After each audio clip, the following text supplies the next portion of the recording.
एक अक्खड़ सिंगर या फिर बॉलीवुड का एक नायाब सितारा जिसकी अकड़ के आगे मामूली थे राजकुमार और राजेश खन्ना जैसे सितारों की शेखी। बातें सुनकर मेकर्स भी सकपका जाते थे। ये थे ऐसे सिंगर। इस गायक के क्या कहने, इन्होंने न सिर्फ हिट फिल्में दी बल्कि एक से बढ़कर एक सदाबहार गाने भी दिए। अब तक तो आपने शायद अंदाज़ा भी लगा लिया होगा कि मैं किसकी बात कर रही हूँ, लेकिन अगर अब भी आप नहीं पहचाने तो कोई बात नहीं। आइए बताते हैं कौन थे वो बॉलीवुड के अक्खड़ सिंगर। फिरोज़ खान, राजकुमार साहब, राजेश खन्ना के घमंड के बारे में आपने बहुत सारे किस्से और कहानियाँ पढ़ी और सुनी होंगी।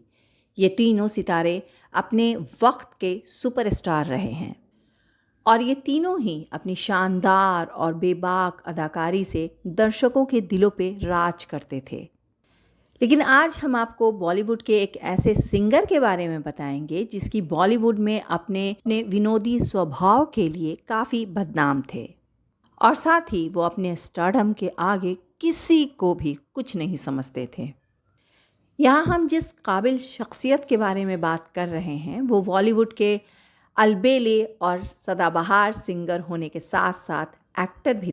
वो हरफन मौला अदाकार और गायक भले ही आज हमारे बीच मौजूद नहीं हैं, लेकिन उनकी बेहतरीन आवाज़ और शानदार कलाकारी ने उन्हें आज भी फैंस के जहन में ज़िंदा और तरोताज़ा रखा हुआ है।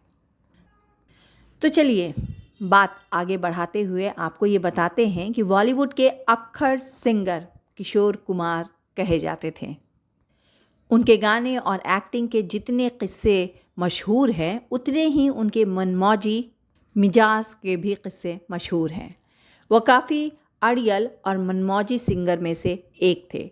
वो कोई भी काम किसी दबाव में आकर नहीं करते। संगीत की दुनिया में चमकने वाले इस सितारे ने संगीत की बिना किसी ट्रेनिंग लिए हुए अपनी आवाज़ का जादू बिखेर कर लोगों को इससे जोड़ा। लेकिन जहाँ इस काबिलियत ने उन्हें सबसे अलग बनाया, वहीं कभी कभी वो अपनी अक्खड़ मिजाजी की वजह से अपने साथ काम करने वाले लोगों को काफ़ी बेइज्जत कर दिया करते थे। ऐसा ही उनका एक किस्सा ऋषिकेश मुखर्जी के साथ जुड़ा हुआ है। मीडिया रिपोर्ट्स की माने तो एक बार की बात है कि एक प्रोजेक्ट के सिलसिले में महान डायरेक्टर ऋषिकेश मुखर्जी किशोर कुमार से मिलने उनके घर गए, लेकिन किशोर कुमार साहब के वॉचमैन ने उन्हें घर में जाने से रोक दिया था और बेइज्जत करके भगा दिया था। और इस बेइज्जती के लिए किशोर कुमार ने ना ही ऋषिकेश मुखर्जी से माफ़ी मांगी और ना ही अपने गार्ड को हटाया। कुछ ऐसा ही किस्सा डायरेक्टर एच.एस. रवैल साहब के साथ भी जुड़ा हुआ है। किशोर कुमार ने अपने घर के बाहर एक बोर्ड लगा रखा था जिस पर लिखा हुआ था किशोर कुमार से सावधान। और किसी प्रोजेक्ट का पैसा देने एच.एस. रवैल साहब किशोर कुमार साहब के घर पर पहुँचे। किशोर कुमार साहब के घर पहुँचे। पैसा देने के बाद जब वह किशोर कुमार से हाथ मिलाने लगे तो उन्होंने रवैल साहब का हाथ अपने मुंह में डालकर काटना शुरू कर दिया। यह देखकर रवैल साहब सकपका गए और बोले, तुम ये क्या कर रहे हो? और तब किशोरदा ने उनसे कहा, क्या आपने बाहर टांगा हुआ बोर्ड नहीं पढ़ा जिस पे लिखा हुआ था किशोर कुमार से सावधान?